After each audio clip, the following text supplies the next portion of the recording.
Hello everyone, welcome to সোমস classroom. আমি তোমাদের Jeet sir. আজকে আমরা যে টপিকটা নিয়ে আলোচনা করব সেটা খুব ইম্পর্টেন্ট একটা টপিক। তোমরা মাধ্যমিক 2025-এর ছাত্রছাত্রীরা ইতিমধ্যে টেস্ট পরীক্ষা দিয়েছো এবং আমরা সকলেই জানি যে মাধ্যমিক পরীক্ষায় বাংলায় কিন্তু 10 নম্বরের একটা রচনা লিখতে হয়। আজকে সেই প্রবন্ধ রচনার একটা বিশেষ সাজেশন ভিডিও নিয়ে তোমাদের সামনে হাজির হয়েছি। ভিডিওটা শুরু করার আগে একটা কথা বলতে চাই যে দেখো, রচনা সাজেশন দেওয়া কিন্তু একটা খুব কঠিন কাজ।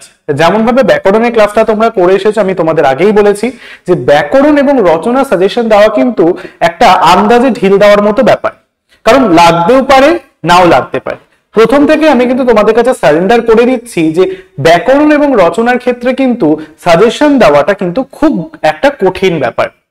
তবুও চেষ্টা করেছি যে একটা গুরুত্বের ভিত্তিতে বিগত বছরের প্রশ্নগুলোকে অ্যানালিসিস করে এবং তোমাদের যে টেস্ট পেপার প্রকাশিত হয়েছে তার মধ্যে থেকে কোন প্রশ্নগুলো বা কোন রচনাগুলো বারে বারে সব স্কুলে আসার সম্ভাবনাটা বেশি দেখতে পাচ্ছি সেটার উপর ডিপেন্ড করে আমি তোমাদের জন্য আজকে বিশেষ কয়েকটা টপিকের উপর মাধ্যমিক 2025-এর উপযোগী প্রবন্ধ রচনা সাজেশন ভিডিও নিয়ে এসেছি, যেখানে আজকে আমরা মূলত কয়েকটা টপিকের রচনা বিশেষভাবে দেখতে পাবো। তোমাদের রচনার ক্ষেত্রে তোমরা বইতে দেখবে টোটাল 7টা টপিকের উপর রচনা কিন্তু তোমাদের রয়েছে, যার মধ্যে থেকে ট্রেন্ড বলছে এবছর 5টা টপিক কিন্তু বিশেষভাবে গুরুত্বপূর্ণ। তার আগে এই টপিকগুলো জানাবো, কিন্তু তার আগে বলতে চাই যে 5টা টপিকের প্রত্যেকটা রচনা পড়া তো কারোর পক্ষে সম্ভব নয়।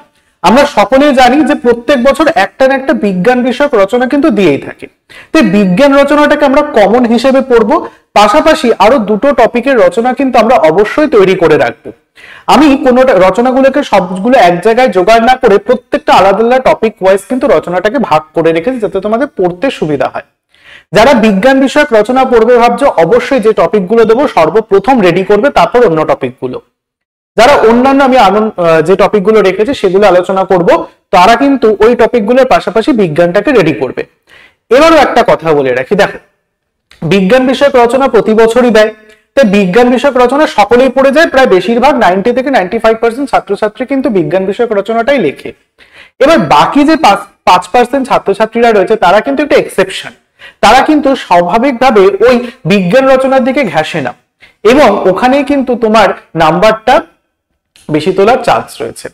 তুমি যদি স্রোতের অনুকূলে গা ভাসিয়ে দাও তাহলে কিন্তু প্রতিকূলে যারা সাঁতরানোর চেষ্টা করছে তাদেরকে কিন্তু বেশি নজরে পড়বে, তাই তো? তাই জন্য কিন্তু যারা খাতা দেখেন তাদের সঙ্গে কথা বলে জানা গেছে যারা বিজ্ঞান বিষয়ক রচনা লেখে তারা তো অবশ্যই একটা ভালো নম্বর পায়, কিন্তু যারা একটু বিজ্ঞান ছাড়া অন্যান্য রচনার দিকে বেশিভাবে ফোকাস করে, যার মধ্যে থেকে তোমার নিজের লেখার ক্রিয়েটিভিটি বা লেখার দক্ষতাটা প্রকাশ পায়, সেইগুলোর দিকে যখন তুমি একটু ঝুঁকে রচনাগুলো লেখার চেষ্টা করবে তখন কিন্তু নাম্বারটা অন্যদের তুলনায় একটু বেশি আসার সম্ভাবনা থাকে। কারণ বিজ্ঞান বিষয়ক রচনা সবাই লিখবে। এবার তুমি যদি সেখানে তোমার একটি আত্মকথা বা জীবনের একটি অভিজ্ঞতামূলক কোনো রচনা লেখো, তাহলে কিন্তু সেখানে তোমার লেখার দক্ষতা কতটা রয়েছে সেটা কিন্তু প্রকাশিত হচ্ছে, এবং স্যার বা ম্যাডাম যিনি খাতা দেখবেন তিনি কিন্তু তোমার ওই লেখাটার উপর ডিপেন্ড করে নম্বর দেবেন। তুমি কটা পয়েন্ট মুখস্থ করে গেছো, তুমি কটা জিনিস জেনে লিখেছো সেটা কিন্তু দেবেন না। রচনা মানে হচ্ছে লেখার দক্ষতা, রচনা মানে কিন্তু মুখস্থ নয়। তুমি কতটা ভালো লিখতে পারো, লেখার জন্য তোমার হাত কতটা তৈরি রয়েছে সেটাই কিন্তু রচনা দেখবে। তাই সেক্ষেত্রে বলবো যারা বিজ্ঞান বিষয়ক পড়বে, আমি জানি 95% ছাত্রছাত্রী বিজ্ঞান বিষয়ক রচনা পড়বে, তাদের জন্য যেমন সাজেশন রয়েছে বা টপিক রয়েছে, অন্যান্য বিষয় নিয়ে যারা এগোতে চায় বা অন্যান্য বিষয় ভাবছে যারা আমরা বিজ্ঞান পাশাপাশি অন্যগুলোও পড়বো এবং বিজ্ঞান যদি কমন না পাই আমরা অন্যগুলো রচনা লেখার চেষ্টা করব, তাদের জন্য কিন্তু সেম গুরুত্ব সহকারে টপিক রয়েছে। তাহলে যে প্রথমে 5টা আমি টপিকের কথা বলছি যে এবারে ট্রেন্ডে বিশেষ করে দেখা যাচ্ছে, সেগুলো হচ্ছে, প্রথমে আসছে অবশ্যই আমাদের বিজ্ঞান, প্রতি বছরই একটা থাকছে বিজ্ঞান বিষয়ক রচনা। আর একটা ট্রেন্ড দেখা যাচ্ছে ব্যক্তিগত অভিজ্ঞতা। প্রায় দেখবে সমস্ত টেস্ট পেপারে বিভিন্ন টেস্ট স্কুলে ব্যক্তিগত অভিজ্ঞতা বিষয়ক রচনা কিন্তু দিচ্ছে। এরপরে দিচ্ছে ভাষা সাহিত্য ও সংস্কৃতি বিবিধ বিষয়ক নানা দিকের রচনা। আর একটা দিচ্ছে বিভিন্ন উপযোগিতা বিষয়ক রচনা, এবং শেষে দিচ্ছে আত্মকথা বিষয়ক রচনা। তোমরা জানো তোমাদের পরীক্ষার ক্ষেত্রে টোটাল 4টে রচনা দেওয়া থাকে, যার মধ্যে থেকে তোমাদের একটি রচনা লিখতে হয় যার পূর্ণমান হচ্ছে 10। এই 10টা নম্বর তো আমরা কেউ ছেড়ে আসতে পারি না, তাই তো? আমার তো তাই মনে হয়। তুমি বলো, তুমি 10টা নাম্বার কি মাধ্যমিকের মতো বড় পরীক্ষায় ছেড়ে আসার কথা ভাবতে পারো? তাই তোমাকে রচনা কিন্তু অ্যাটেন্ড করতেই হবে। সেক্ষেত্রে আমি তোমাদের একটু সাহায্য করে দিচ্ছি যে কোন কোন রচনাগুলো কোন টপিক থেকে তোমরা তৈরি করবে। তাই জন্য বলবো, প্রথমে যে টপিকগুলো নিয়ে আমি আলোচনা করছি সেগুলো তো লিখবেই, পাশাপাশি তোমরা কিন্তু স্যার ম্যাডাম, তোমাদের স্কুলের স্যার ম্যাডামরা যারা যেরকম ভাবে পড়তে বলছেন যে টপিকগুলো, সেগুলো কিন্তু বিশেষভাবে ফলো করবে। চলো এবার প্রত্যেকটা আলাদা আলাদা বিভাজন করে আমরা দেখে নিই কোন বিষয় কোন কোনগুলো বিশেষভাবে পড়তে হচ্ছে। প্রথমে আমরা আলোচনা করব বিজ্ঞান এবং পরিবেশ বিষয়। এখান থেকে তোমরা তৈরি করবে বিজ্ঞান ও কুসংস্কার, বিজ্ঞানের ভালো মন্দ, আমাদের পরিবেশ সমস্যা ও প্রতিকার, পরিবেশ সুরক্ষায় ছাত্র সমাজের ভূমিকা, দৈনন্দিন জীবনে বিজ্ঞান, বিজ্ঞানের জয়যাত্রা, বিজ্ঞান সাধনায় একজন বাঙালি বিজ্ঞানীর অবদান, বিজ্ঞান ও বিজ্ঞান মনস্কতা, বন ও বন্যপ্রাণী সংরক্ষণ, বিজ্ঞান আশীর্বাদ না অভিশাপ, প্রাত্যহিক জীবনে বিজ্ঞান ও প্রযুক্তি, এবং শেষে এটা একটু বেশি ইম্পর্টেন্ট আমার বলে মনে হচ্ছে, বিশ্ব উষ্ণায়নতার প্রতিকার। বিজ্ঞান এবং পরিবেশ বিষয়ক এই কটা রচনা কিন্তু তোমরা অবশ্যই তৈরি করে যাবে। তোমরা চাইলে স্ক্রিনশট নিয়ে নিতে পারো, আমি সরে গেছি, অথবা যারা লিখছো তারা ভিডিওটাকে পজ করে কিন্তু লিখে নিতে পারো। এরপরে বিজ্ঞানের পাশাপাশি যারা মনে করছে যে স্যার বিজ্ঞানের পাশাপাশি শুধু কি বিজ্ঞান পড়ে গেলে কমন পাবো, আমি বলছি না, তোমরা শুধুমাত্র বিজ্ঞানের উপর ভরসা করে কিন্তু রচনা লিখতে যাবে না। অবশ্যই বিজ্ঞান পড়বে, বিজ্ঞানটাকে কমন রেখে সবাই, তার পাশাপাশি আরো দুটো টপিক কিন্তু প্রত্যেকে পড়বে। সবাই যেমন বিজ্ঞান পড়বে তেমন তার পাশাপাশি আরো দুটো টপিক এক্সট্রা করে পড়ে রাখবে। বিজ্ঞান বিষয়ক এই রচনাগুলোর পাশাপাশি আমরা পরবর্তী যে টপিকটা রেখেছি সেটা হচ্ছে ব্যক্তিগত অভিজ্ঞতা। এটা চাইলে কেউ করতে পারো বিজ্ঞানের পাশাপাশি, যেখানে পড়তে হবে শৈশবে ফেলে আসা দিনগুলি, একটি ভ্রমণের অভিজ্ঞতা, তোমার বিদ্যালয় জীবনের প্রথম দিন, একটি বৃষ্টিমুখর দিনের অভিজ্ঞতা, একটি ছুটির দিন, তোমার প্রিয় বই, তোমার প্রিয় সেটা লেখক হতে পারে, কবি হতে পারে, ঔপন্যাসিক হতে পারে, যে কোনো একটা দিতে পারে, তোমার জীবনের লক্ষ্য এবং তোমার প্রিয় ঋতু। এই অভিজ্ঞতা বিষয়ক 1টা 2টো 3টে 4টে 5টা 6টা 7টা 8টা 9টা, এই 9টা রচনা কিন্তু তোমরা অবশ্যই তৈরি রাখবে। স্ক্রিনশট নিয়ে নিতে পারো তোমরা। চলে যাবো পরের টপিকে, সেটা হচ্ছে ভাষা সাহিত্য সংস্কৃতির নানা দিক। এখান থেকে খুব বেশি রচনা তোমাদের পড়তে হবে না, বিশেষ করে যেগুলো বলছে সেগুলো কিন্তু বিশেষভাবে ইম্পর্টেন্ট। প্রথমে বলছে বাংলার উৎসব বা উৎসব মুখর বাংলা, যে কোনো একটা দিতে পারে, ঠিক আছে? বাংলার উৎসব বা উৎসব মুখর বাংলা যে কোনো একটা পড়লেই হবে, দুটো টপিক বা পয়েন্টে একই। এরপর হচ্ছে বাংলা ঋতু বৈচিত্র্য, তারপর পড়বে আন্তর্জাতিক মাতৃভাষা দিবস, তারপরে পড়তে হবে জাতীয় সংহতি ও বিচ্ছিন্নতাবাদ, এবং শেষে পড়বো বাংলা বৈচিত্র্যের মধ্যে ঐক্য। এটা পড়বো, স্ক্রিনশট নিয়ে নাও। ভাষা সাহিত্য সংস্কৃতির নানা দিক এই অংশ থেকে। চলে যাবো আমরা পরের শেষ যে টপিকটা রয়েছে, অর্থাৎ উপযোগিতা বিষয়। উপযোগিতা বিষয়ক টপিকের ক্ষেত্রে যারা মনে করছে যে এই টপিকটা রেডি করবে, তারা কোন কোন টপিকগুলো রেডি করবে দেখে নাও।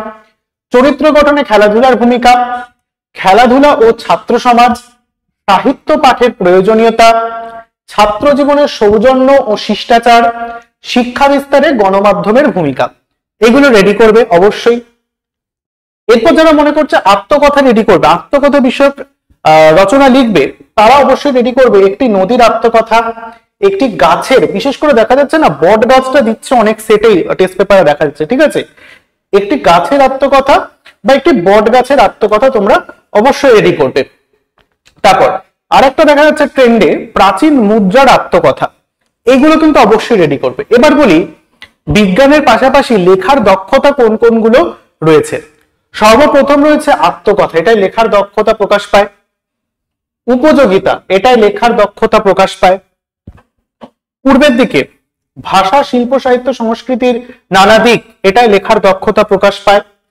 এবং ব্যক্তিগত অভিজ্ঞতা, এটা তো সর্বাধিক মানে সব থেকে বেশি ভাবে তোমার লেখার দক্ষতা চেক করা হয় ব্যক্তিগত অভিজ্ঞতার ক্ষেত্রে, কারণ তুমি তো এটা নিজের অভিজ্ঞতা লিখছো, তুমি নিজের মনোভাব ব্যক্ত করছো, তুমি তো কোনো জায়গা থেকে পড়ে এসে ডাইরেক্ট লিখে দিচ্ছ না, এটা তুমি নিজের মতো করে পয়েন্ট বানাতে পারবে, তোমার নিজের অভিজ্ঞতা, নিজের যে এত দিনের মানে রচনা পড়ে এসছো তার সমস্তটা এখানে উজাড় করে দিতে পারবে ব্যক্তিগত অভিজ্ঞতামূলক রচনাগুলো। তাই এখানে তোমার সব থেকে বেশি লেখার দক্ষতাটা প্রকাশ পায়। তাই যারা মনে করছো বিজ্ঞানের পাশাপাশি আরো দুটো টপিক রেডি করে রাখবে, তারা অবশ্যই এই যে ব্যক্তিগত অভিজ্ঞতা বললাম, বিজ্ঞানের পাশাপাশি ব্যক্তিগত অভিজ্ঞতা, ভাষা সাহিত্য, উপযোগিতা এবং আত্মকথা, এগুলো কিন্তু অবশ্যই তার মধ্যে থেকে যে কোনো তোমরা দুটো করে সর্বমোট 3টে টপিক রেডি রাখবে। বিজ্ঞান তো রেডি রাখতেই হবে, তার পাশাপাশি এই 4টে টপিকের মধ্যে থেকে যে কোনো একটা টপিক তোমরা কিন্তু বিজ্ঞানের পাশাপাশি তৈরি করবে। বোঝা গেল? তাহলে এই ছিল আমাদের সম্পূর্ণ রচনার সাজেশন।